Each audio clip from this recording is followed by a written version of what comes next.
A última vez que eu vi meu filho, Márcio, antes do desaparecimento, foi numa noite fria de junho de 1987. E até hoje eu lembro do barulho do portão batendo devagar, porque naquela hora ninguém imaginava que aquele som simples ia virar o pior pesadelo da nossa família. Naquela noite, a cidade inteira ainda dormia tranquila. As ruas de Pedra de Ouro Preto estavam vazias, os postes iluminavam só a fumaça fina que subia das chaminés. E dentro da minha casa, eu acreditava que conhecia meus filhos. Mas eu estava errado, porque durante anos eu pensei que entendia o jeito de Márcio. Pensei que conhecia suas mentiras infantis, suas manias, suas fugas emocionais, suas crises silenciosas. Só que naquela madrugada eu descobri uma coisa assustadora. Ninguém naquela cidade entendia como a mente do meu filho funcionava. Nem eu, nem a polícia, nem os vizinhos, nem a própria família. E quando Márcio desapareceu sem deixar bilhete, sem dinheiro e sem rumo, foi Marcelo, o irmão que quase ninguém levava a sério, quem percebeu uma pista que mudaria tudo. Uma pista que estava diante dos nossos olhos o tempo inteiro. E quando eu finalmente entendi onde meu filho estava, eu percebi que talvez tivesse falhado como pai durante muitos anos. Se você gosta de histórias emocionantes e humanas, já se inscreve no canal Histórias dos Irmãos Girassol. Porque hoje você vai entender por que duas pegadas na lama fizeram a cidade inteira chorar. Naquela época, não existia telefone celular, não existia internet. Quando alguém desaparecia numa cidade do interior de Minas Gerais, nos anos 1980, o desespero era diferente. A pessoa simplesmente sumia do mundo. E foi exatamente isso que aconteceu com Márcio. Mas antes de eu contar como aquela madrugada virou um caos, preciso voltar alguns dias no tempo, porque o desaparecimento do meu filho começou muito antes dele sair pelo portão. Começou dentro da nossa própria casa. Naquele período, a padaria Girassol já tinha conquistado certo respeito na cidade. Marcelo fazia os melhores pães de queijo da região. O povo dizia que tinha alguma coisa diferente no jeito dele preparar a massa. Talvez fosse o cuidado exagerado. Talvez fosse a mania de medir tudo exatamente igual todos os dias. Talvez fosse o fato de Marcelo decorar até a temperatura do forno, olhando só a cor da fumaça saindo da cozinha. Mas apesar da padaria estar ajudando a família, os problemas continuavam existindo. E o maior deles era Márcio. Meu filho mais novo tinha 18 anos, mas às vezes parecia uma criança tentando fingir que era adulto. Gastava dinheiro escondido em lanches, fazia promessas que não conseguia cumprir, criava histórias sem perceber. E por causa do autismo, muita gente confundia o jeito dele com irresponsabilidade. Naquela semana, por exemplo, eu descobri que ele tinha feito dívida em 3 lugares diferentes do bairro. Na venda, na lanchonete e até no armazém perto da igreja. Aquilo me deixou furioso, porque eu passava dias inteiros dirigindo caminhão em estrada ruim para sustentar a família, enquanto Márcio parecia viver num mundo onde as consequências não existiam. Só que hoje eu entendo uma coisa que naquela época eu ainda não sabia. Muitas pessoas autistas não compreendem dinheiro, limite e responsabilidade da mesma forma que outras pessoas compreendem. Márcio não fazia aquilo por maldade, mas eu ainda não enxergava isso. Naquele tempo, eu era um pai duro, criado na roça, filho de homem rígido. Para mim, disciplina resolvia tudo, e talvez tenha sido exatamente esse meu erro. Na manhã da discussão, o clima já tinha começado estranho. Marcelo acordou nervoso porque a rotina tinha mudado. Helena e Fátima tinham viajado para Belo Horizonte para fazer inscrição num concurso público. E quando alguma coisa mudava dentro de casa, Marcelo sentia como se o mundo tivesse saído do lugar. Ele andava pela cozinha, repetindo horários, repetindo frases, arrumando os copos várias vezes. E Meire, mesmo com o coração fraco por causa da doença de Chagas, tentava acalmar tudo ao mesmo tempo. Ricardo tinha saído cedo no Fusca porque começaria numa nova função no escritório de contabilidade onde trabalhava. Era a primeira vez que ele usaria camisa social todos os dias e eu percebia que ele sentia orgulho disso. Mas o problema verdadeiro começou depois do almoço. Um dono de lanchonete apareceu na porta da nossa casa cobrando dívida de Márcio. E pior, disse que meu filho tinha prometido pagar usando o dinheiro da padaria. Na mesma hora eu senti a vergonha queimando dentro do peito, porque no interior, reputação vale mais do que dinheiro. Eu puxei Márcio pelo braço para dentro do quintal e comecei a brigar com ele. Não teve violência, mas teve dureza. Palavras pesadas. Palavras que um pai cansado fala sem pensar. E enquanto eu falava, Márcio só olhava para o chão. Aquilo hoje ainda dói em mim. Porque pessoas autistas muitas vezes parecem não demonstrar emoção do jeito que esperamos. Mas isso não significa que elas não estejam sentindo. Na verdade, às vezes sentem até demais. Só não conseguem mostrar. Eu lembro que Marcelo começou a ficar agitado vendo a discussão. Ele odiava gritos. Começou a andar em círculos perto do tanque. Repetia que família Girassol não briga. Repetia isso cada vez mais rápido. E Meire ficou desesperada, tentando impedir que os dois entrassem em crise ao mesmo tempo. Mas eu estava cego pela raiva. Então falei uma frase que mudou tudo. Eu disse que Márcio precisava parar de agir como criança. E pela primeira vez na vida, meu filho respondeu olhando diretamente nos meus olhos. Naquele momento, eu devia ter percebido alguma coisa. Porque não era raiva que eu vi. Era tristeza. Uma tristeza profunda, silenciosa, como se ele estivesse cansado de decepcionar todo mundo. Mas eu não percebi. E talvez seja isso que mais destrói um pai por dentro depois. Não é o erro, é lembrar dos sinais que a gente ignorou. Naquela noite, o jantar foi quieto demais. Marcelo quase não comeu porque sentia o ambiente pesado. Ficava olhando para a cadeira de Márcio como se esperasse alguma coisa. Márcio também estava estranho. Não fazia piadas, não inventava histórias, não pedia sobremesa, só mexia no arroz devagar, enquanto escutava o barulho do relógio da cozinha. E hoje eu entendo outro detalhe importante sobre autismo. Muitas pessoas autistas absorvem conflitos emocionais por horas ou dias sem conseguir expressar aquilo. O silêncio delas nem sempre significa calma. Às vezes significa sobrecarga. Depois do jantar, eu saí para o quintal para fumar escondido da Meire.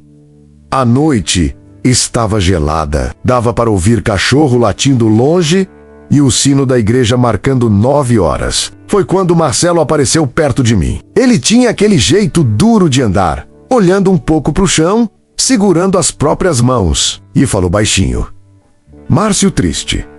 Só isso, 2 palavras. Mas eu respondi de maneira errada. Falei que Márcio precisava aprender, que o mundo não passava a mão na cabeça de ninguém. Marcelo ficou me olhando em silêncio. E hoje eu nunca esqueço a expressão dele naquela hora, porque parecia que ele queria me explicar alguma coisa, mas não encontrava palavras. Depois disso, cada um foi dormir, ou pelo menos fingiu, porque naquela madrugada, quase ninguém naquela casa conseguiu descansar de verdade. Meire tossia no quarto por causa do coração cansado. Marcelo levantava várias vezes para conferir se a cozinha estava organizada e eu fiquei acordado pensando nas contas da família, pensando no caminhão, pensando nos filhos, pensando no futuro. Até que em algum momento peguei no sono, mas perto das 4 da manhã, um barulho me acordou. Um barulho simples, o portão da frente abrindo devagar. No começo, achei que fosse Ricardo chegando atrasado. Só que alguns minutos depois, Marcelo apareceu no corredor irritado, respirando rápido e repetindo uma frase sem parar. Márcio sumiu. Meu corpo gelou na mesma hora. Eu levantei correndo. Fui até o quarto dos meninos. A cama de Márcio estava vazia, a coberta dobrada, a janela aberta, só um pedaço. E o pior, A bengala dele também tinha desaparecido. Naquele instante, começou a pior madrugada da minha vida. E o que eu ainda não sabia era que meu filho tinha levado consigo uma coisa capaz de mudar toda a busca. Uma coisa pequena, quase invisível, mas que Marcelo perceberia horas depois. Eu ainda lembro da sensação do chão gelado nos meus pés enquanto atravessava o corredor da casa naquela madrugada. A ausência de Márcio parecia ter mudado até o silêncio do lugar. Era como se a casa inteira soubesse que alguma coisa estava errada. Meire começou a passar mal assim que percebeu que o filho tinha desaparecido. Não era apenas medo. Era aquela dor de mãe que parece apertar o peito antes mesmo da tragédia acontecer. Helena e Fátima ainda estavam viajando, e isso deixava tudo pior. Pela primeira vez em muitos anos, nossa família parecia incompleta demais. Ricardo saiu imediatamente no Fusca para procurar pelas ruas próximas. Eu fui até a praça da igreja, depois até a rodoviária pequena da cidade. Naquela época, sem celular, sem câmeras, sem nada. Procurar alguém era quase como procurar sombra na neblina. E o mais difícil era uma coisa que ninguém dizia em voz alta. Márcio era vulnerável. Apesar de já ser quase adulto, ele tinha uma ingenuidade emocional enorme. Confiava fácil, se distraía fácil, se perdia nos próprios pensamentos. Às vezes não entendia perigo da mesma maneira que outras pessoas entendiam. E quanto mais o tempo passava, mais eu sentia medo do que poderia acontecer com ele sozinho. O céu começava a clarear quando alguns vizinhos acordaram e perceberam a movimentação na nossa rua. Logo a notícia correu. O filho do Paulo sumiu! No interior mineiro dos anos 1980, notícia viajava mais rápido que carro. Antes das 7 da manhã, já tinha gente ajudando a procurar. O dono da padaria, o Padre Antônio, os bombeiros voluntários, rapazes de bicicleta, senhoras da igreja rezando na praça. Mas junto com a ajuda, vieram também os comentários que machucavam. Alguns diziam que Márcio devia ter fugido por birra. Outros falavam que esses meninos especiais são imprevisíveis. Teve até quem insinuasse que ele não sobreviveria sozinho nem um dia. E aquilo me destruía por dentro, porque enquanto a cidade julgava meu filho, eu começava a perceber que talvez ninguém tivesse realmente tentado entender como ele enxergava o mundo. Nem eu. Marcelo passou a manhã inteira estranho, muito mais estranho do que o normal. Não gritava, não agitava, não repetia frases. Aquilo era pior, porque Marcelo silencioso significava que alguma coisa estava acontecendo dentro da cabeça dele. Ele andava pela casa olhando detalhes, mexendo em objetos, observando o chão, abrindo gavetas, como se procurasse alguma coisa invisível. Em determinado momento, entrou no quarto vazio do irmão e ficou parado olhando para a cama por vários minutos. Depois saiu segurando uma tampinha de garrafa. Eu nem dei importância, mas devia ter dado, porque pessoas autistas muitas vezes percebem padrões e detalhes que outros simplesmente ignoram. E Marcelo sempre foi assim, enquanto o resto do mundo olhava o cenário inteiro. Ele enxergava pequenas peças escondidas. No começo da tarde, Helena e Fátima voltaram desesperadas de viagem. Tinham passado a madrugada numa pensão simples em Belo Horizonte por causa do concurso, sem imaginar o caos que estava acontecendo em casa. Quando chegaram, Helena abraçou Marcelo imediatamente. E aquilo foi uma das coisas mais emocionantes daquele dia. Porque Marcelo, que raramente demonstrava afeto físico, segurou a irmã como criança pequena. Parecia assustado, muito assustado. Fátima começou a organizar a busca quase como uma investigação matemática. Pegou papel, desenhou ruas, horários, lugares onde Márcio costumava andar. Ela sempre teve uma mente lógica impressionante. Mas havia um problema. Márcio não pensava de forma lógica, pelo menos não da lógica comum. Ele funcionava através de emoções, impulsos, memórias afetivas e hábitos estranhos. que só ele entendia. E foi aí que Marcelo começou a mudar o rumo da história. No final daquela tarde, enquanto a cidade inteira procurava perto da rodoviária e das estradas, Marcelo começou a repetir uma frase: Márcio não gosta de ônibus. No começo, ninguém entendeu. Mas Marcelo insistia. Repetia, olhando fixamente para a janela. Márcio, medo de ônibus. E então, eu percebi uma coisa simples. Todo mundo estava procurando como pessoas normais procurariam. Rodoviária, estradas, saída da cidade. Só que Márcio odiava ônibus lotado. O barulho, os cheiros, a confusão deixavam ele ansioso desde criança. Aquilo mudou tudo. Pela primeira vez, eu senti que talvez Marcelo estivesse vendo algo que nenhum de nós percebia. Anoiteceu, e sem notícias, a cidade começou a ficar tensa, porque interior pequeno funciona assim. Quando escurece e alguém continua desaparecido, o medo cresce rápido. Ainda mais naquela época. Os bombeiros organizaram grupos com lanternas. Alguns homens foram até áreas de mata. Outros procuravam perto do rio.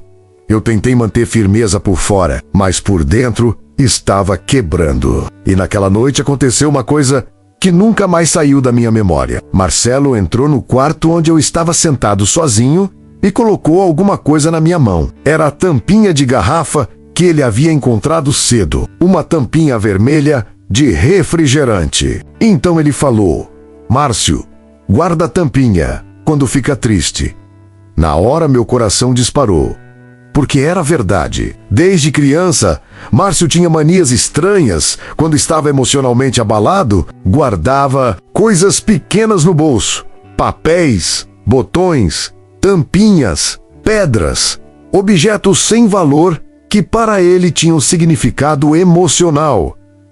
E Marcelo sabia disso, mais do que todos nós, porque os dois irmãos viviam num mundo próprio que às vezes nem a família compreendia direito. Então Marcelo começou a andar pela cozinha repetindo outra frase.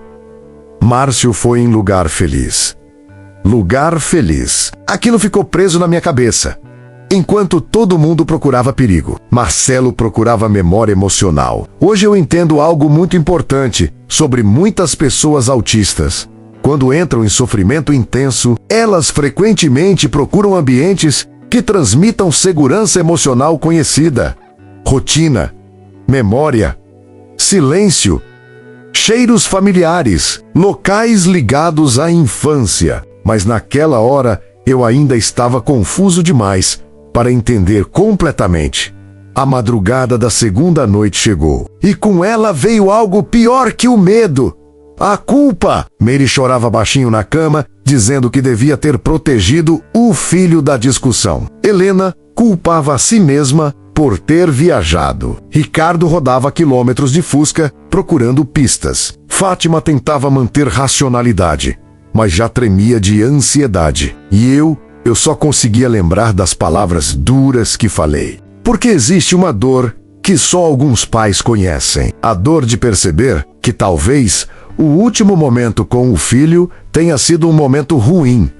E isso destrói qualquer homem por dentro. Na manhã seguinte, a cidade inteira já estava mobilizada. A rádio local começou a anunciar o desaparecimento. Padarias colocaram bilhetes escritos à mão. Motoristas avisavam cidades vizinhas. E o mais impressionante foi perceber como muita gente realmente amava meus filhos. Pessoas simples começaram a aparecer, oferecendo ajuda. Uma senhora levou café para May. O dono da venda emprestou combustível para o Fusca do Ricardo. O padre Antônio organizou oração na igreja. Às vezes, o ser humano decepciona, mas às vezes também salva. E no meio daquele caos, Marcelo continuava observando coisas invisíveis. Foi perto de uma aldeia que aconteceu a virada. Marcelo entrou correndo na cozinha, segurando um saco pequeno de papel. Dentro dele havia farelos de biscoito doce. Eu reconheci imediatamente. Era um biscoito específico vendido perto da antiga estação ferroviária desativada da cidade. Márcio comprava aquele biscoito quando criança, mas fazia anos que ninguém falava daquele lugar. Marcelo começou a repetir nervoso: Márcio vai quando medo. Meu coração acelerou, porque de repente as peças começaram a fazer sentido. A estação antiga, o silêncio, os trilhos abandonados, os bancos vazios. Era exatamente o tipo de lugar onde Márcio se escondia quando criança depois de crises emocionais. E o pior, ninguém tinha procurado lá, porque era longe, esquecido, quase abandonado. Naquele instante, eu percebi uma verdade dolorosa. O único que estava realmente pensando como Márcio era Marcelo.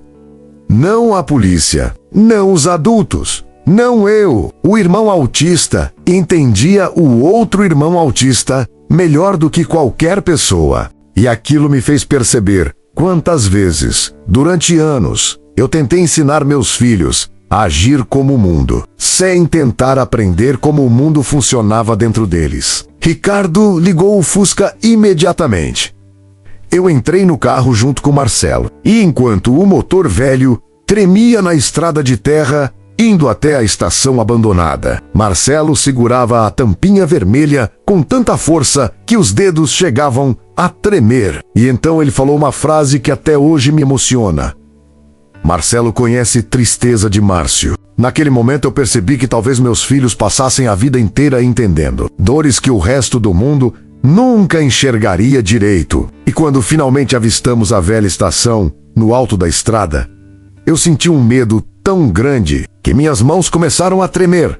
Antes mesmo de descermos do carro, eu nunca vou esquecer do som daquela chuva batendo no teto de zinco naquela madrugada. Até hoje, quando começa a chover forte em Minas, eu lembro do vazio que senti naquela noite. A cidade inteira já estava procurando meu filho fazia horas e ninguém conseguia entender o que estava passando dentro da cabeça dele.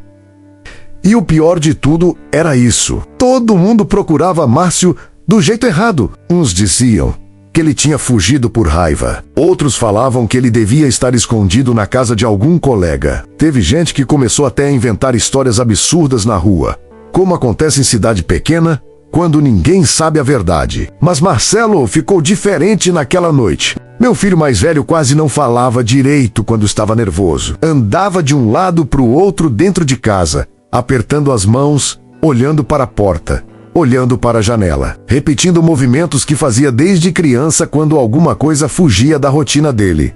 Só que tinha algo estranho. Marcelo não parecia desesperado.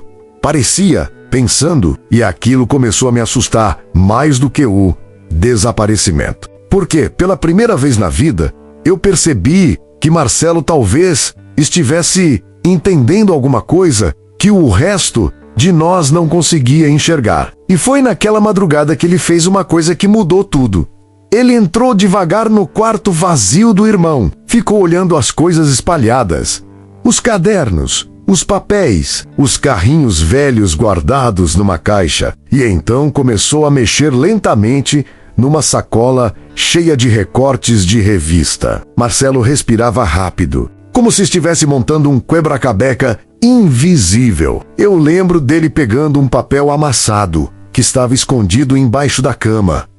Um papel simples, dobrado várias vezes, com marcas de sujeira de dedo. Marcelo ficou olhando aquilo por muito tempo mesmo, até que levantou os olhos para mim, com lágrimas presas. E ali aconteceu algo que eu jamais vou esquecer. Porque meu filho, que tinha dificuldade enorme de organizar frases, meu filho, que muita gente chamava de confuso, conseguiu perceber um detalhe que nenhum adulto tinha percebido. Foi ali que eu comecei a entender uma coisa dolorosa. Talvez nós tivéssemos passado anos tentando ensinar o mundo a entender nossos filhos, quando na verdade éramos nós que nunca tínhamos aprendido a entender eles.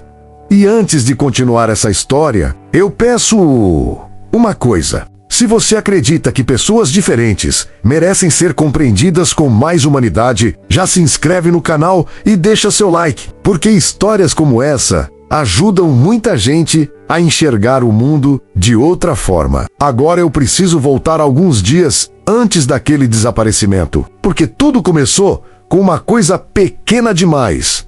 Daquelas coisas que quase toda a família vive, mas que, dentro da cabeça de alguém autista, pode virar uma tempestade silenciosa. Naquela semana, o movimento da padaria Girassol tinha aumentado muito. As corridas dos meninos começaram a chamar a atenção na cidade. Depois daquela competição dos bombeiros, muita gente passou a conhecer Marcelo e Márcio.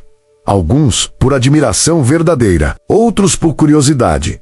E cidade pequena é assim. Quando alguém diferente começa a aparecer, o povo observa tudo. Tudo mesmo. Tinha gente que comprava pão de queijo só para conversar com Marcelo. Tinha gente que fingia simpatia, mas depois comentava pelas costas. E tinha também pessoas boas, pessoas que começaram a olhar para os meus filhos com respeito. Naquela época, Helena estava vivendo uma fase importante da vida dela. A loja de joias onde trabalhava começou a vender alianças importadas e o dono passou a confiar muito nela. Helena era organizada, paciente, inteligente e ao mesmo tempo carregava uma doçura rara. Ela cuidava dos irmãos como pouca gente cuidaria. Fátima continuava na faculdade de matemática. Pegava ônibus cedo, estudava até tarde e ainda encontrava energia para ajudar Márcio com pequenas tarefas do dia a dia. Ela transformava quase tudo em jogo. Quando Márcio precisava organizar pedidos da padaria,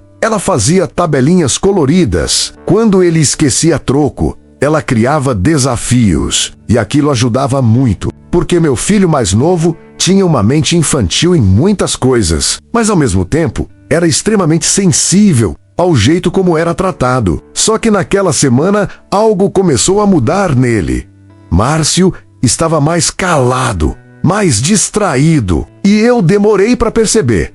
Esse foi um dos maiores erros da minha vida, porque pais cansados às vezes enxergam comportamento, mas não enxergam sofrimento. Na minha cabeça, eu só estava preocupado com contas, caminhão, trabalho, prestação atrasada e o medo constante de não conseguir sustentar minha família. Mas dentro do meu filho estava acontecendo uma guerra silenciosa. Tudo piorou numa tarde de quarta-feira. Eu cheguei em casa cansado, depois de descarregar mercadoria numa cidade vizinha.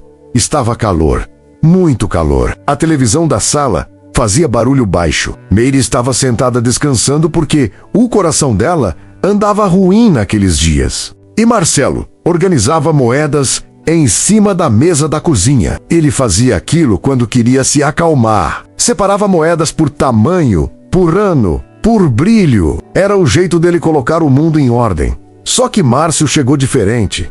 Entrou quieto, sem brincar, sem pedir lanche, sem falar da rua. E aquilo já devia ter me alertado. Mas eu não percebi. Só fui perceber quando o dono da lanchonete apareceu no portão, com aquele caderninho velho de fiado na mão. Na hora meu sangue ferveu, porque aquilo já tinha acontecido outras vezes. Márcio prometia parar. Prometia que não compraria mais escondido. Prometia que não pediria mais para marcar no nome da família. Mas repetia tudo de novo. O homem foi embora e eu explodi. Não teve violência, não teve agressão, mas teve algo que às vezes machuca mais. Palavras duras. Palavras ditas no cansaço. Palavras que um pai fala sem perceber o peso que elas carregam. Eu falei que ele precisava crescer. Falei que o mundo não teria paciência com irresponsabilidade. Falei que ninguém podia viver fugindo da realidade. E conforme eu falava, eu via Márcio diminuindo. Ele não me respondia, só abaixava a cabeça. Aquilo devia ter me feito parar. Mas eu continuei.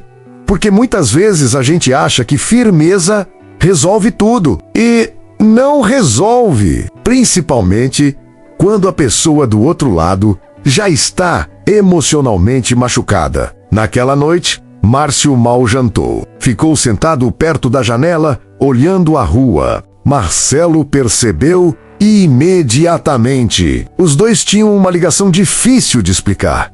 Brigavam, se irritavam. Às vezes Marcelo entrava em crise com barulho. Às vezes Márcio mentia, mas existia uma conexão silenciosa entre eles. Uma espécie de entendimento que não precisava de explicação. E naquela noite, Marcelo começou a seguir o irmão pela casa sem falar nada, como se estivesse tentando vigiar a tristeza dele. Mais tarde, Helena percebeu outra coisa. O caderno velho onde Márcio fazia desenhos não estava mais na gaveta. Pode parecer detalhe pequeno, mas não era. Márcio desenhava quando estava ansioso. Desenhava ônibus, estradas, praças, lanchonetes, igrejas, pessoas correndo, fuscas e, principalmente, lugares onde ele se sentia seguro. Só que naquela noite, ninguém ligou os pontos. Ninguém imaginava o que estava prestes a acontecer. E é exatamente aí que começa a parte mais dolorosa dessa história. Porque, às vezes, o desaparecimento de alguém não começa quando a pessoa sai de casa. Começa muito antes. Começa quando ela sente que ninguém está conseguindo enxergar o que ela sente por dentro.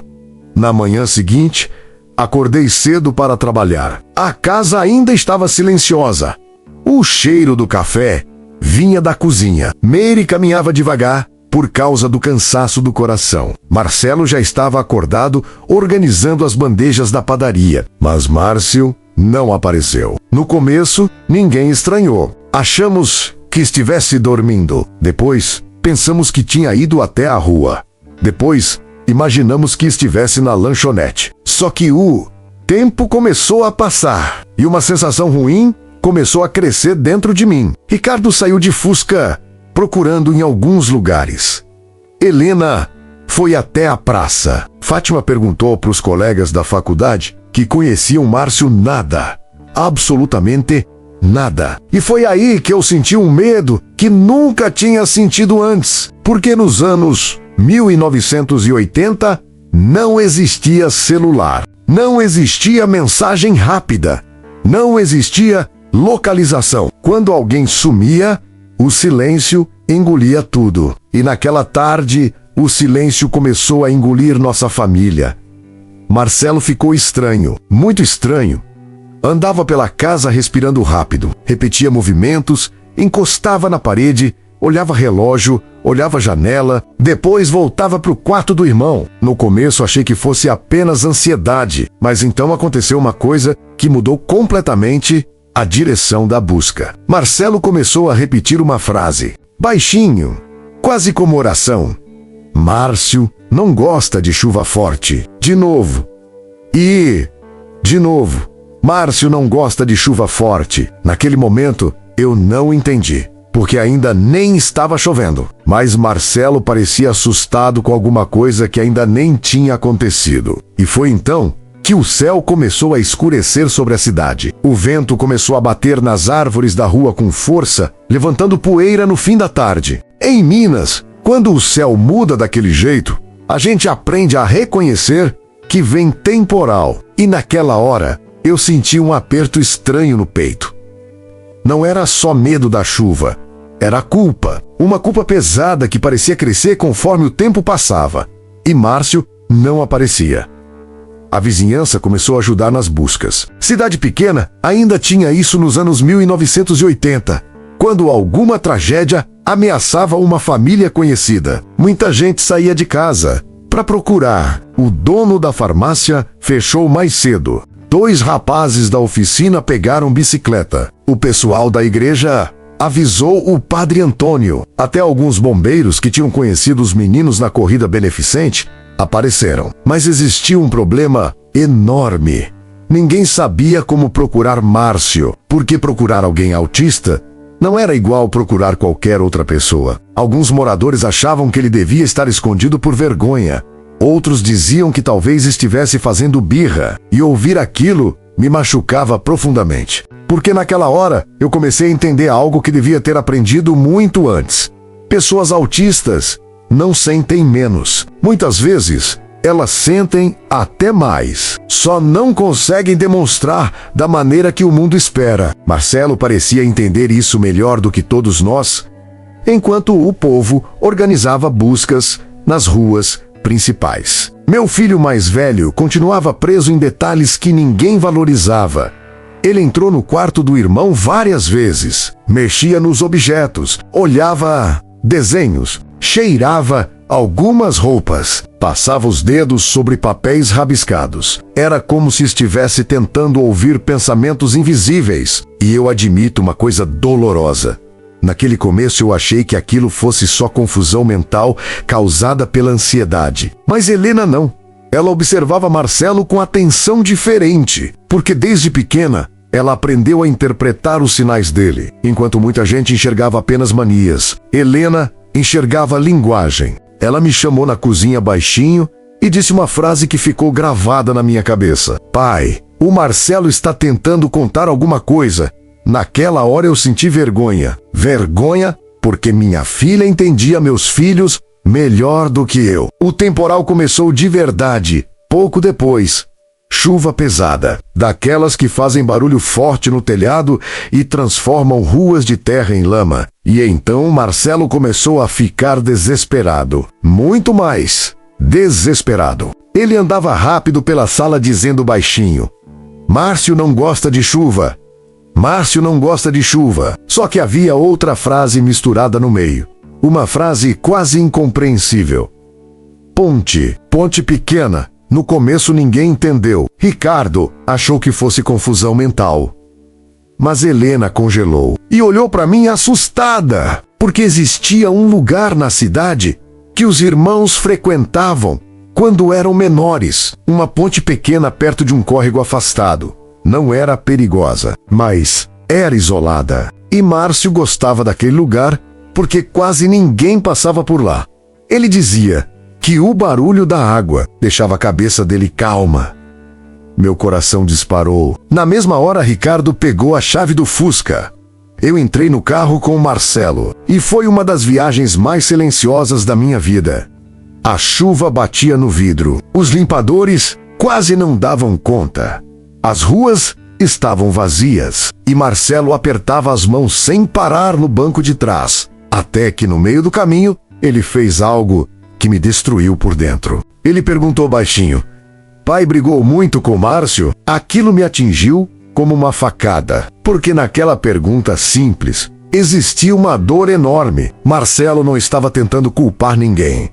Ele estava tentando entender por que o irmão tinha ido embora. E pela primeira vez na vida, eu percebi que meus filhos observavam muito mais do que eu imaginava. Pais às vezes acham que pessoas autistas não percebem nuances emocionais, mas percebem tom de voz, mudança de ambiente, clima da casa, expressões, olhares, silêncios, e talvez sintam tudo isso de maneira ainda mais intensa. Quando chegamos perto da ponte, o Fusca quase atolou na lama. Descemos correndo debaixo da chuva, lanternas tremendo, coração acelerado. O córrego fazia barulho forte por causa da água aumentando. E durante alguns segundos, eu tive o pior pensamento da minha vida. Mas então Marcelo apontou para a frente.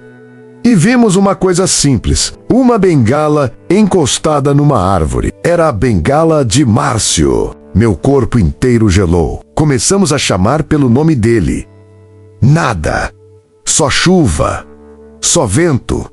Só água correndo, até que Marcelo começou a andar sozinho por um caminho estreito de terra. E aquilo era estranho, porque meu filho odiava sair da rotina. Odiava caminhos desconhecidos, mas naquele momento parecia guiado por alguma memória invisível. Ele caminhava rápido, mesmo com dificuldade motora. Respiração pesada, olhos atentos, como se soubesse exatamente onde procurar. E então, encontramos... Márcio estava sentado debaixo de uma cobertura velha, perto de um galpão abandonado usado antigamente por trabalhadores rurais. Molhado, assustado, abraçando os próprios joelhos. Na mesma hora, senti minhas pernas perderem força. Quis correr, quis abraçar, quis pedir perdão, mas foi Marcelo quem chegou primeiro. E o que aconteceu ali mudou completamente nossa família. Por quê? Marcelo não brigou, não perguntou nada, não reclamou. Ele apenas sentou ao lado do irmão na chuva. Em silêncio, os dois ficaram lado a lado, olhando o córrego, como se nenhuma palavra fosse necessária. E foi naquele instante que eu percebi algo que nunca vou esquecer. Às vezes, pessoas autistas demonstram amor do jeito mais puro que existe. Sem discurso, sem performance, sem fingimento, só presença. Depois de alguns minutos, Márcio começou a chorar baixinho. Não era um choro escandaloso, era um choro cansado, de alguém que carregava vergonha há muito tempo. E ali aconteceu outra coisa que destruiu meu coração. Márcio olhou para mim e perguntou: pai, acha que Márcio dá trabalho demais? Eu queria responder imediatamente, mas a culpa me travou, porque durante anos eu achei que ser pai era corrigir, cobrar e endurecer, preparar para o mundo. Só que naquela noite eu entendi que meus filhos não precisavam apenas de disciplina, precisavam de segurança emocional, precisavam sentir que pertenciam à própria casa. Me ajoelhei na lama mesmo, debaixo da chuva, e falei algo que talvez eu devesse ter dito muito antes. Pai erra também? Márcio abaixou a cabeça. Marcelo ficou olhando nós dois e eu continuei. Pai passou muitos anos tentando fazer vocês parecerem fortes para o mundo, mas esqueceu que às vezes vocês só precisavam ser compreendidos. O temporal seguia forte, mas dentro de mim, alguma coisa estava mudando, porque aquela busca não tinha revelado apenas onde meu filho estava. Tinha revelado o quanto nossa família ainda precisava aprender sobre empatia. Voltamos para casa devagar. Ricardo dirigia em silêncio. Marcelo segurava a bengala do irmão com cuidado. E Márcio olhava a chuva pela janela do Fusca. Quando chegamos, Meire chorou de alívio. Helena abraçou os irmãos. Fátima ficou emocionada vendo Marcelo mais calmo depois de horas de tensão. Mas a maior mudança aconteceu nos dias seguintes. A cidade inteira começou a comentar o desaparecimento. Só que existiam dois tipos de comentário. Alguns falavam com humanidade, outros com preconceito. Teve gente dizendo que autista dá muito problema. Teve gente insinuando que meus filhos eram incapazes de viver normalmente. E aquilo me revoltou profundamente, porque as pessoas enxergavam apenas o desaparecimento. Não enxergavam a dor emocional que existia por trás dele. Foi então que o Padre Antônio fez uma coisa inesperada. No domingo seguinte, durante uma reunião da paróquia, ele falou sobre compreensão, sobre paciência, sobre como famílias de pessoas neurodivergentes enfrentavam desafios silenciosos que quase ninguém entendia. Sem citar diretamente meus filhos, ele fez a cidade refletir. E muita gente refletiu mesmo. Depois disso, algumas pessoas começaram a agir diferente com os meninos. A padaria passou a receber mais visitas. Moradores começaram a tratar Marcelo e Márcio com mais respeito. E o mais importante, algumas mães da cidade começaram a procurar Meire para conversar sobre filhos que também tinham dificuldades emocionais, ansiedade, sensibilidade extrema ou comportamentos diferentes. Naquela época, quase ninguém falava sobre autismo em cidades pequenas do interior. Muita gente sofria em silêncio, muita família escondia filhos por vergonha, e aos poucos os irmãos Girassol começaram a mudar isso sem perceber. Mas a maior transformação ainda estava por vir, porque, depois daquela noite, Marcelo começou a demonstrar algo que ninguém esperava. Uma percepção emocional impressionante sobre o irmão. E foi isso que acabou levando os dois para uma experiência que mudaria suas vidas para sempre. Depois do desaparecimento, eu comecei a observar meus filhos de um jeito diferente.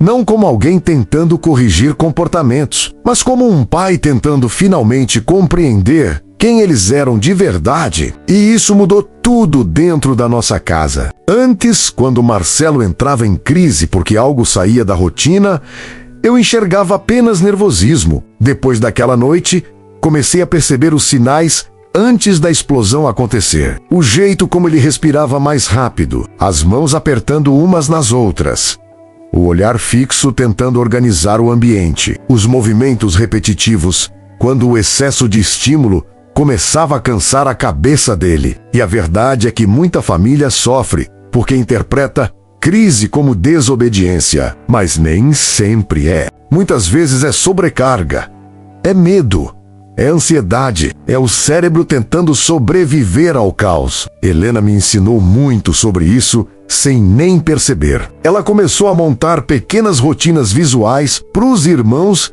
dentro da padaria. Horários simples, tarefas divididas, pedaços do dia organizados em papel colorido, e aquilo acalmava Marcelo de um jeito impressionante. Já Fátima fazia outra coisa inteligente com Márcio. Ela transformava responsabilidades em objetivos pequenos, porque pessoas autistas muitas vezes se desesperam quando o problema parece grande demais. Então ela quebrava tudo em partes menores. Primeiro organizar uma bandeja, depois atender uma mesa, depois conferir troco. Uma coisa de cada vez. E aos poucos eu fui entendendo algo importante. Autonomia não nasce da pressão, nasce do apoio correto. Só que enquanto nossa família aprendia essas coisas, a cidade também observava os irmãos cada vez mais. E foi exatamente aí que começou um novo conflito. Porque junto com o carinho, veio também a exposição. Alguns moradores passaram a tratar Marcelo e Márcio quase como símbolos de superação o tempo todo. Só que ninguém percebe o peso disso. Porque pessoas autistas não querem viver sendo observadas como espetáculo emocional. Querem viver com dignidade. Teve um dia que marcou muito isso. Um homem de outra cidade apareceu na padaria dizendo que queria ver os meninos famosos da corrida. Aquilo me incomodou profundamente, porque meus filhos não eram atração. E eu percebi que Marcelo também sentiu. Naquele dia, ele ficou mais quieto, mais rígido, evitando olhar para as pessoas. Foi então que aconteceu uma das cenas mais humanas que já vi. Uma senhora simples entrou na padaria depois daquele movimento estranho todo. Comprou só meia dúzia de pão de queijo. E antes de ir embora, fez algo pequeno. Pequeno, mas enorme. Ela tratou meus filhos normalmente, sem pena exagerada, sem curiosidade invasiva, sem olhar estranho. Só conversou com respeito. Depois que ela saiu, Marcelo ficou mais calmo quase imediatamente. Aquilo me ensinou uma coisa poderosa. Inclusão verdadeira muitas vezes não está em grandes discursos. Está em tratar alguém com naturalidade e dignidade. Dias depois, Ricardo começou a levar os irmãos para ajudar numa entrega maior de encomendas em bairros afastados. O Fusca velho virava quase uma aventura para os três. Márcio adorava observar as ruas. Marcelo decorava caminhos inteiros. E aquilo aproximou muitos irmãos. Só que durante uma dessas viagens, aconteceu algo inesperado. Ricardo parou perto de uma praça, onde algumas crianças brincavam de corrida improvisada. Coisa simples, traçando linha no chão com giz, disputando quem chegava primeiro até o poste. Márcio ficou olhando aquilo pela janela do Fusca. Muito tempo. Depois desceu devagar. As pernas finas dele ainda doíam em alguns dias. A bengala continuava sendo necessária às vezes. Mas havia algo diferente no olhar dele. Uma vontade silenciosa. E Marcelo, percebendo aquilo, começou a andar devagar até a praça também. As crianças olharam para os dois com curiosidade. No começo eu achei que poderia dar problema, porque criança às vezes repete preconceitos que escuta dos adultos. Mas então aconteceu uma coisa linda. Um menino pequeno entregou um pedaço de giz para Marcelo. Sem medo, sem julgamento, como se aquilo fosse a coisa mais normal do mundo. Marcelo ficou imóvel alguns segundos. Depois desenhou uma linha torta no chão. E pela primeira vez, em muitos dias, sorriu. Foi um sorriso rápido, pequeno, mas verdadeiro. Naquela tarde, os irmãos correram poucos metros. Muito pouco. Desajeitados, lentos. Márcio mancava. Marcelo corria rígido, mas os dois riam. E eu acho que foi ali que nasceu alguma coisa nova dentro deles. Não era desejo de vencer, nem de competir. Era vontade de pertencer. Vontade de fazer algo que durante anos pareceram acreditar que nunca poderiam fazer. Nos dias seguintes, aquilo virou assunto dentro de casa. Ricardo começou a levar os irmãos para caminhar no fim da tarde. Helena preparava garrafas de água e pequenos lanches. Fátima anotava tempos em papel. E Meire observava tudo com mistura de orgulho e medo. Porque mãe sente medo até das vitórias, especialmente quando sabe quanto o mundo pode machucar filhos vulneráveis. Eu ainda trabalhava demais naquela época. As viagens de caminhão continuavam pesadas, mas comecei a tentar participar mais da vida dos meus filhos, mesmo cansado, mesmo sem saber direito como demonstrar, e uma noite aconteceu algo que mudou completamente o rumo daquela história. Depois do jantar, Marcelo apareceu com um monte de moedas guardadas num pote velho. Era dinheiro que ele juntava. Havia anos, moedas organizadas por tamanho, valor e brilho. Ele colocou tudo na mesa e falou uma frase que deixou a casa inteira em silêncio. Marcelo quer aprender a correr direito. Ninguém respondeu imediatamente, porque aquilo parecia impossível e emocionante ao mesmo tempo. Márcio abaixou a cabeça, como se tivesse vergonha de desejar a mesma coisa. Mas eu percebi, e naquela noite, tomei uma decisão importante. No dia seguinte procurei um fisioterapeuta que tinha ajudado alguns caminhoneiros lesionados da região. Um homem simples, paciente, daqueles profissionais que escutam antes de falar. Ele aceitou avaliar os meninos. E foi durante aquela avaliação que ouvi uma das frases mais importantes da minha vida. Ele disse: os filhos do Senhor não precisam primeiro aprender a correr, precisam aprender a confiar no próprio corpo. Aquilo mexeu profundamente comigo, porque durante anos, meus filhos ouviram o que não conseguiam fazer. Ouviram limitações, comparações, piadas, olhares, e aos poucos começaram a acreditar que eram frágeis demais para o mundo. O fisioterapeuta percebeu isso imediatamente. Então, os primeiros treinos não tinham quase nada a ver com velocidade. Eram sobre autoestima, sobre pequenas vitórias, andar até a esquina sem medo, subir um morro pequeno, respirar durante a ansiedade, aceitar o próprio ritmo. E aquilo transformou não apenas meus filhos, transformou a família inteira. Só que o que ninguém imaginava era que aqueles pequenos exercícios acabariam levando os irmãos Girassol para um lugar que emocionaria o Brasil inteiro. Os primeiros treinos começaram antes mesmo do sol nascer. O fisioterapeuta dizia que aquele horário ajudava porque a cidade ainda estava silenciosa. Menos carros, menos gente olhando, menos estímulo exagerado. E isso fazia muita diferença para os meus filhos. Marcelo tinha dificuldade enorme com mudanças bruscas de ambiente. Quando uma buzina estourava perto dele, ou alguém gritava inesperadamente na rua, o corpo inteiro endurecia. Já Márcio sofria mais com insegurança emocional. Ele sentia vergonha, vergonha de mancar, vergonha da bengala, vergonha de perceber pessoas observando suas pernas finas enquanto caminhava. E talvez muita gente que assiste esse vídeo nunca tenha parado para pensar nisso. Mas pessoas autistas e pessoas com deficiência física passam boa parte da vida tentando sobreviver ao olhar dos outros. Não é apenas sobre caminhar, é sobre sentir que o mundo inteiro está analisando cada movimento seu. Por isso, aqueles treinos ao amanhecer começaram a se tornar especiais. A cidade ainda dormia. As ruas estavam vazias. O ar frio de Minas fazia fumaça sair da boca enquanto os irmãos caminhavam devagar. Marcelo decorava cada detalhe do trajeto, cada árvore, cada poste, cada rachadura na calçada. E quando algo mudava no caminho, ele percebia imediatamente. Já Márcio precisava de incentivo constante. Tinha dias em que sentia dores fortes nas pernas, dias em que a insegurança vencia, dias em que dizia que queria desistir. E foi aí que o fisioterapeuta mostrou algo que eu nunca tinha entendido sobre motivação. Ele nunca falava para os meus filhos pensarem no futuro inteiro. Nunca dizia: vocês precisam correr quilômetros. Ele dizia: hoje, vamos só até aquela esquina.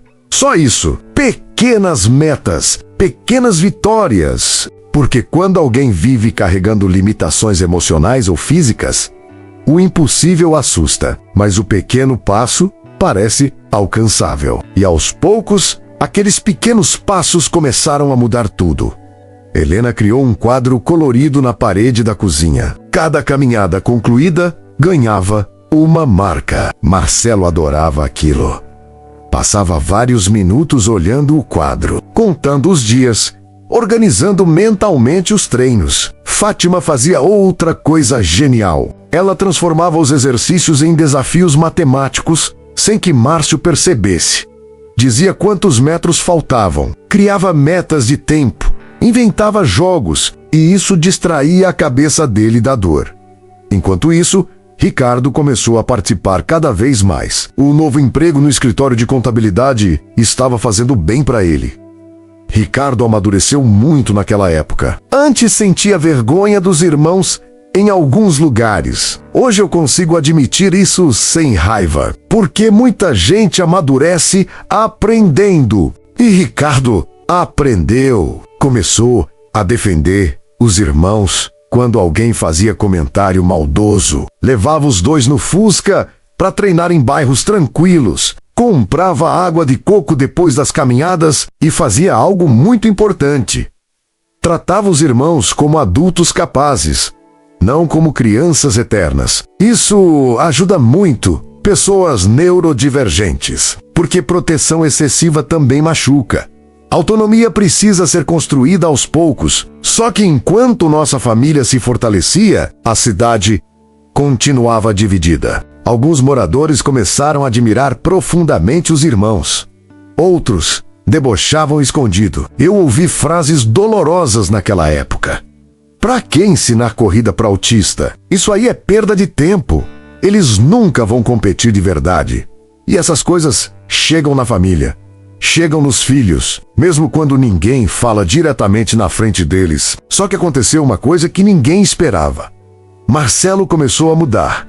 Não completamente, mas aos poucos ele ficou mais disciplinado ainda, com horários, começou a acordar sozinho antes do despertador, organizava as roupas de treino na noite anterior, separava tênis perfeitamente alinhados e, principalmente, começou a sorrir mais, pouco, mas mais. Era como se finalmente tivesse encontrado uma atividade que fazia sentido dentro da lógica organizada da cabeça dele. A repetição acalmava Marcelo. Passo após passo, mesmo horário, mesmo caminho, mesmo ritual. Já Márcio evoluía de outra forma. Ele precisava de afeto, precisava rir, precisava transformar sofrimento em leveza. Então, durante os treinos, Marcelo contava histórias engraçadas que lembrava da igreja, da padaria ou das viagens com Ricardo, e aquilo distraía o irmão da dor nas pernas. Até que um dia, aconteceu algo emocionante. Os dois conseguiram correr juntos um trecho inteiro da rua sem parar. Poucos metros, muito poucos. Mas quando terminaram, Marcelo começou a bater palmas sozinho, feliz, como uma criança comemorando descoberta. E Márcio chorou. Chorou porque pela primeira vez na vida, sentiu que seu corpo talvez não fosse apenas um limite. Naquela noite, eu fiquei sentado sozinho, na varanda, pensando muito. Pensando nos anos em que tentei endurecer meus filhos pro mundo. E percebendo que talvez o que eles mais precisassem era exatamente o contrário. Precisavam de alguém dizendo: vocês conseguem no ritmo de vocês. Pouco tempo depois, surgiu a notícia da corrida beneficente, organizada pelo Corpo de Bombeiros da cidade. Evento simples, pequeno, mas importante na região. E o fisioterapeuta teve uma ideia que assustou todo mundo: inscrever os irmãos. Na mesma hora, May entrou em pânico. Ela imaginava multidão, barulho, pressão, humilhação pública. E, sinceramente, eu também fiquei com medo. Porque o mundo pode ser cruel quando vê pessoas diferentes tentando ocupar espaços públicos. Mas o fisioterapeuta insistiu em algo importante. Ele dizia que os irmãos não precisavam vencer, precisavam viver, precisavam experimentar pertencimento, precisavam descobrir que podiam ocupar espaços sem pedir desculpas por existir. Aquilo mexeu profundamente comigo. E depois de muita conversa, decidimos deixar. Os dias antes da corrida foram intensos. Marcelo entrou numa mistura de empolgação e ansiedade. Queria saber horários exatos, percurso, quantidade de pessoas, tempo estimado, qual roupa usaria, quantas curvas existiam, qual seria o clima. Ele precisava organizar tudo mentalmente. Já Márcio oscilava. Tinha momentos de coragem, depois medo, depois vergonha, depois esperança. Na véspera da corrida, ele quase desistiu. Disse que as pessoas iam rir dele, correndo torto. E aquilo destruiu meu coração, porque ninguém nasce sentindo vergonha do próprio corpo. A vergonha é ensinada pelo olhar cruel dos outros. Naquela noite, Helena sentou perto dos irmãos e fez algo lindo. Mostrou todas as marcas no quadro colorido da cozinha. Cada caminhada, cada treino, cada manhã, difícil vencida. E falou algo simples. Vocês já fizeram coisas difíceis antes. Aquilo deu força para os dois. No dia seguinte, a cidade amanheceu movimentada. Bombeiros organizando ruas, crianças correndo, barracas montadas, música tocando. E eu nunca vou esquecer o momento em que os irmãos chegaram perto da linha de largada, porque muita gente olhou, alguns com carinho, outros com dúvida, outros com preconceito disfarçado. Marcelo usava roupa simples de corrida, mas perfeitamente organizada. Tênis alinhados, respiração acelerada, olhos atentos. Márcio parecia nervoso. As pernas finas tremiam levemente. E em determinado momento, achei que ele fosse desistir. Mas então aconteceu algo pequeno que mudou tudo. Marcelo segurou no braço do irmão, sem falar nada. Só segurou. E os dois ficaram esperando a largada juntos. Naquele instante eu entendi uma coisa poderosa. O mundo inteiro talvez enxergasse fragilidade naqueles meninos. Mas eles tinham desenvolvido uma força emocional rara. A corrida começou. E nos primeiros minutos ficou claro que os irmãos estavam muito atrás dos outros participantes. Alguns corredores treinavam profissionalmente. Tinham velocidade, experiência, resistência. Marcelo corria de maneira rígida, desajeitada. Márcio mancava em alguns trechos. Só que conforme o percurso avançava, algo começou a mudar no público. As pessoas começaram a perceber que não estavam assistindo apenas uma competição. Estavam assistindo coragem. E coragem emociona muito mais do que velocidade. No começo da corrida, muita gente ainda observava os irmãos com aquela curiosidade desconfortável. Alguns cochichavam, outros olhavam com pena. E tinha também quem acreditasse que eles não chegariam nem na metade do percurso. Eu percebia isso nos rostos, na forma como algumas pessoas olhavam para as pernas finas de Márcio, ou para o jeito rígido e desajeitado de Marcelo correr. Só que poucos minutos depois, começou a acontecer algo impossível de controlar. As pessoas começaram a sentir, porque existe um momento em que o ser humano para de enxergar aparência e começa a enxergar esforço verdadeiro. Marcelo corria como se estivesse lutando contra o próprio corpo. Braços tensos, respiração forte, passadas duras, mas ele não parava. Já Márcio alternava corrida leve com caminhada rápida. As dores nas pernas estavam claramente aumentando. E teve um instante em que achei que ele fosse cair. Meu coração disparou. Só que Marcelo percebeu imediatamente. Diminuiu o ritmo, olhou para o irmão e começou a bater as mãos, uma na outra, no mesmo ritmo da corrida, como se estivesse tentando organizar o tempo dentro da própria cabeça. Aquilo ajudou Márcio a continuar. Era como se os dois criassem um idioma invisível entre eles, sem precisar explicar nada. Então, uma coisa muito bonita começou a acontecer no percurso. As crianças passaram a incentivar os irmãos espontaneamente. Talvez porque criança reconheça a verdade mais rápido que adulto. Elas gritavam os nomes deles. Corriam alguns metros ao lado. Batiam palmas e, aos poucos, os adultos começaram a fazer o mesmo. Os bombeiros perceberam a emoção crescendo na rua. As pessoas começaram a parar para assistir. Alguns corredores profissionais diminuíram o passo ao perceber o esforço dos irmãos. E naquele instante, aconteceu algo que mudou completamente o clima da cidade. Márcio começou a chorar enquanto corria. Não era dor física apenas, era emocional. Anos ouvindo que não conseguiria. Anos sentindo vergonha da bengala. Anos acreditando que o próprio corpo era um problema. E agora existiam pessoas torcendo por ele. De verdade, eu caminhava pela lateral da rua acompanhando tudo. E confesso uma coisa difícil. Eu chorava também. Porque, pela primeira vez na vida, eu não estava vendo meus filhos sendo tolerados.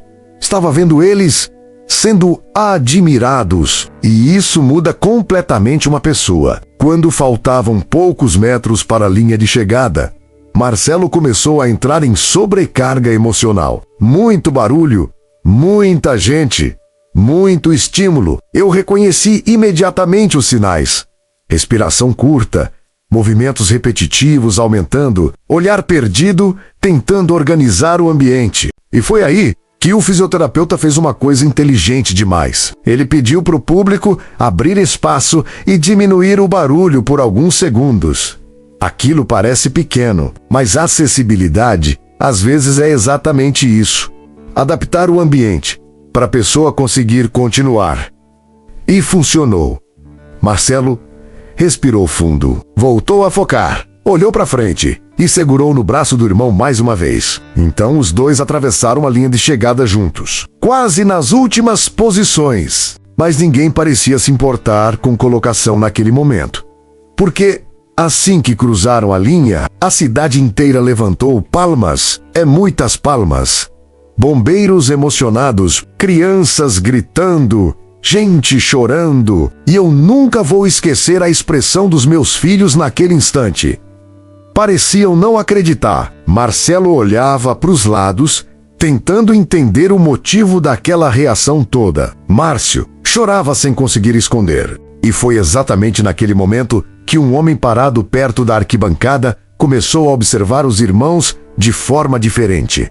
Ele era dono de uma loja de esportes da cidade. Um homem respeitado, devoto de Nossa Senhora de Guadalupe, conhecido por ajudar projetos comunitários discretamente. E aquela cena mexeu profundamente com ele. Mais tarde, naquela mesma noite, ele procurou o padre Antônio depois da missa. Queria entender por que aqueles meninos tinham emocionado tanta gente. E o padre respondeu algo simples, algo que mudaria nossas vidas. Talvez Deus tenha colocado esses meninos no caminho da cidade para lembrar as pessoas do que realmente importa.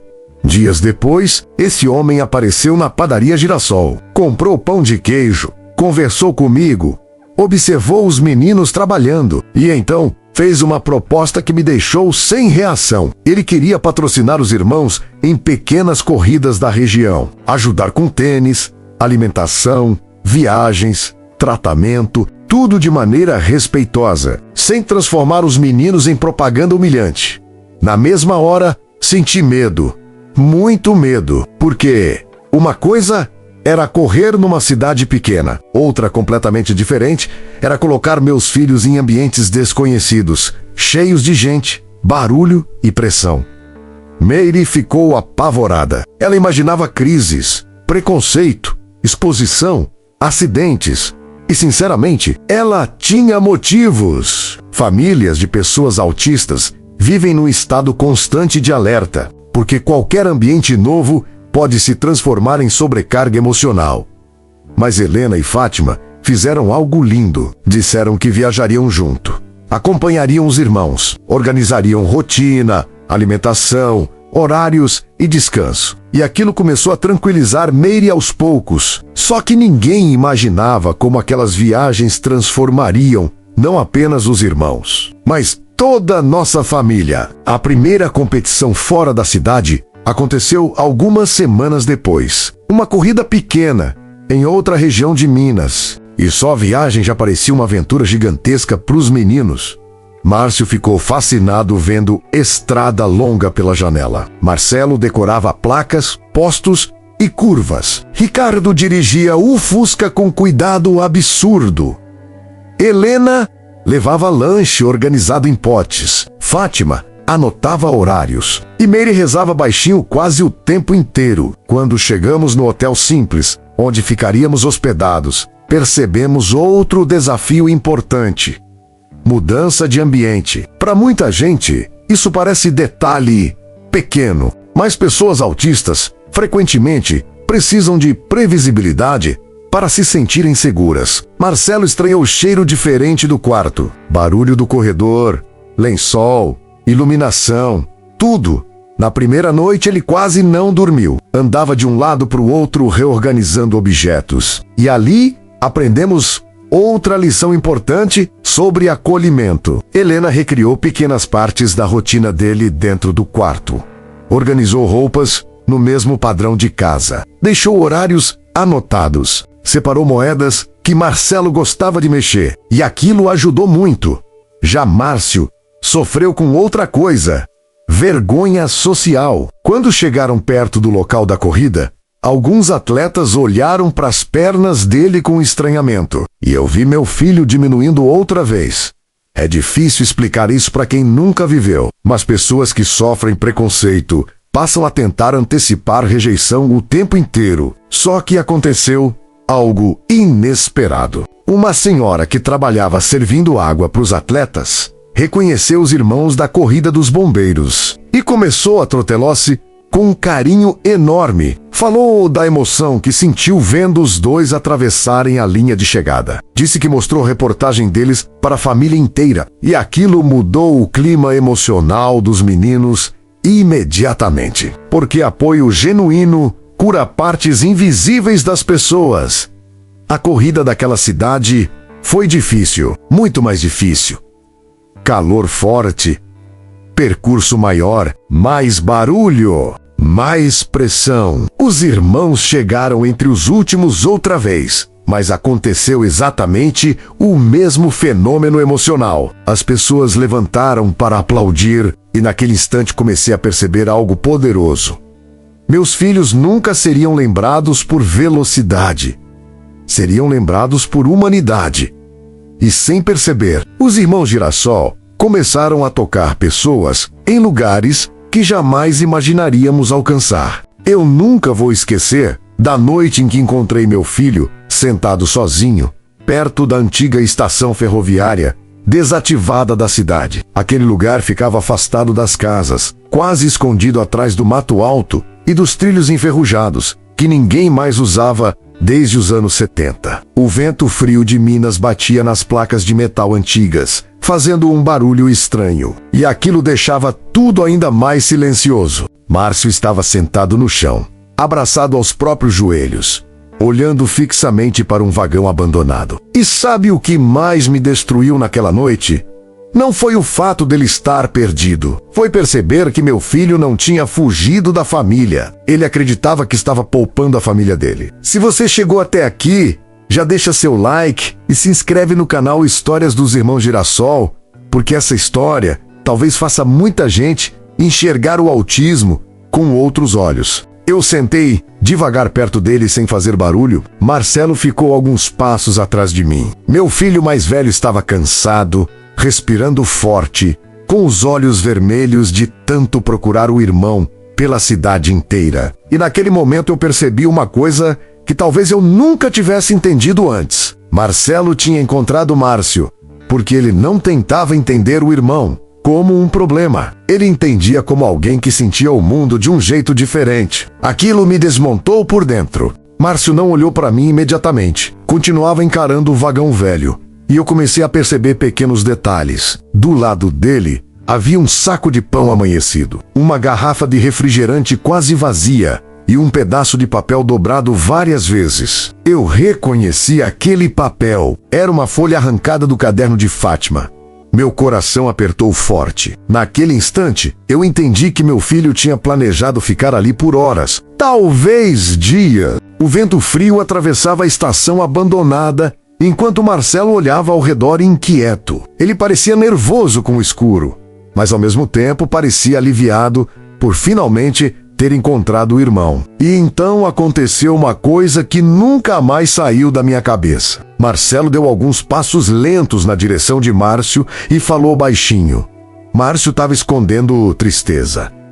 Foi uma frase simples, mas parecia que alguém tinha arrancado o chão debaixo dos meus pés. Porque, durante todo aquele tempo, eu estava preocupado em procurar um desaparecido, e Marcelo tinha percebido que eu deveria procurar um coração machucado.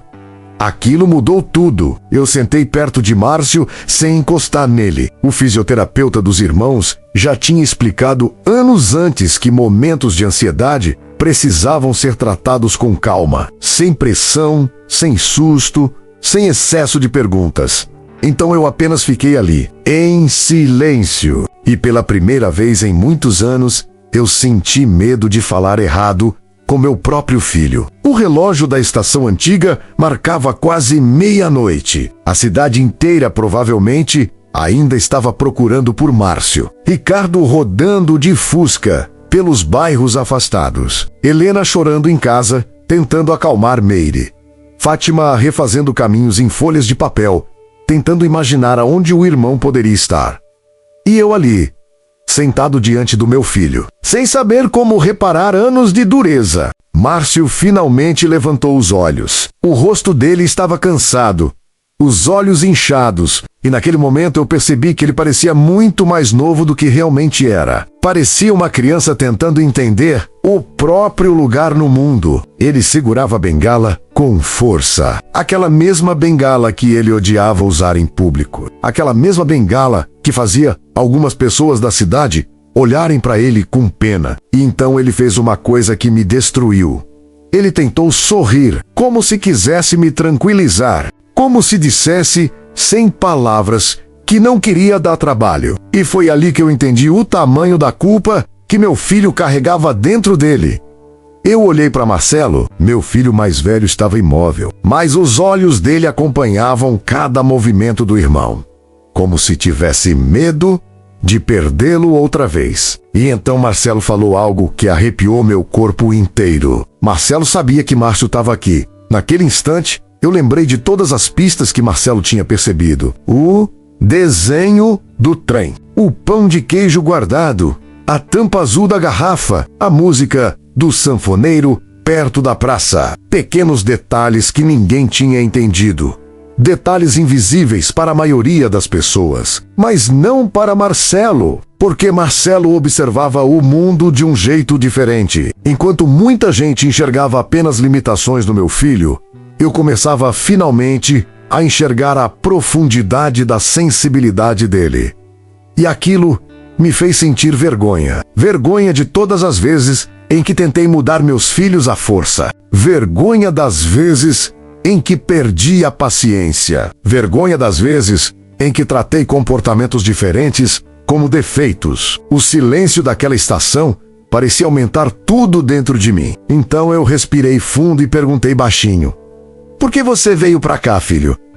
Márcio demorou alguns segundos. E quando respondeu, a voz dele saiu quase quebrada. Márcio achou que estava atrapalhando. Aquilo me acertou como uma pancada, porque meu filho não tinha fugido por rebeldia. Não tinha desaparecido por raiva. Ele desapareceu porque acreditava que era um peso. E naquele momento eu percebi quantas pessoas autistas passam anos ouvindo críticas, piadas, comparações e olhares de julgamento até começarem a acreditar que realmente incomodam o mundo. Talvez muita gente que esteja ouvindo essa história agora conheça alguém assim. Ou talvez seja essa pessoa. E eu vou dizer uma coisa: como pai, nenhum ser humano deveria crescer acreditando que a própria existência é um problema. O vento aumentou. Marcelo começou a se balançar levemente, sinal de ansiedade. Então Márcio olhou para o irmão, e foi nesse momento que aconteceu a cena que mudou nossa família para sempre. Márcio começou a chorar, sem fazer barulho, sem drama, apenas lágrimas silenciosas escorrendo no rosto. E Marcelo imediatamente sentou ao lado dele. Não falou muito, não tentou explicar nada, apenas ficou perto. E às vezes é isso que uma pessoa autista mais precisa durante uma crise emocional: presença segura, sem excesso de estímulos, sem cobranças, sem perguntas desesperadas. Só alguém dizendo com atitudes: "Você não está sozinho."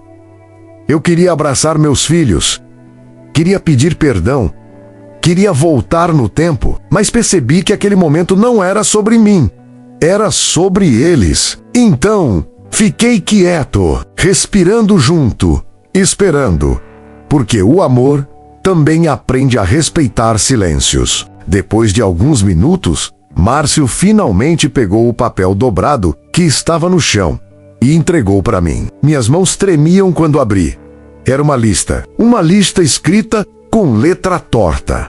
Coisas que ele acreditava que fazia a família sofrer: gastar dinheiro, dar preocupação, errar as coisas, fazer pai brigar, dar trabalho para as irmãs. Eu não consegui continuar lendo. As letras começaram a embaralhar diante dos meus olhos. E ali eu entendi algo doloroso. Enquanto nossa família tentava ensinar o mundo a respeitar nossos filhos, nós mesmos ainda não tínhamos percebido o tamanho das dores silenciosas deles. Naquele instante, Marcelo apontou para o papel e falou: "Márcio, não é peso." Foi simples, mas talvez tenha sido a frase mais importante daquela noite. Eu comecei a chorar ali mesmo, sem vergonha. Porque às vezes, o amor precisa quebrar o orgulho antes de conseguir curar alguma coisa. E eu falei algo que nunca tinha conseguido dizer direito para os meus filhos. Vocês nunca foram um problema para mim. Minha voz saiu falhando. Eu só tive medo de não conseguir proteger vocês do mundo. Márcio abaixou a cabeça. Marcelo ficou olhando para mim em silêncio. E naquela estação velha, cercado por trilhos enferrujados e mato alto, eu percebi que minha família estava começando a se reconstruir. Não pela perfeição, mas pela compreensão. O mais impressionante foi o que aconteceu depois. Quando finalmente saímos da estação e voltamos para a cidade, encontramos dezenas de pessoas ainda procurando por Márcio. Vizinho, padeiro, Padre Antônio, os bombeiros voluntários, gente simples andando pelas ruas frias da madrugada. E aquilo emocionou profundamente meus filhos, porque durante muito tempo eles acreditaram que eram invisíveis, mas naquela noite descobriram que eram amados. E talvez essa seja uma das maiores necessidades de qualquer pessoa autista: não ser apenas tolerada, mas verdadeiramente incluída. Quando Mary viu os filhos chegando, ela chorou tanto que precisou sentar. Helena abraçou Marcelo.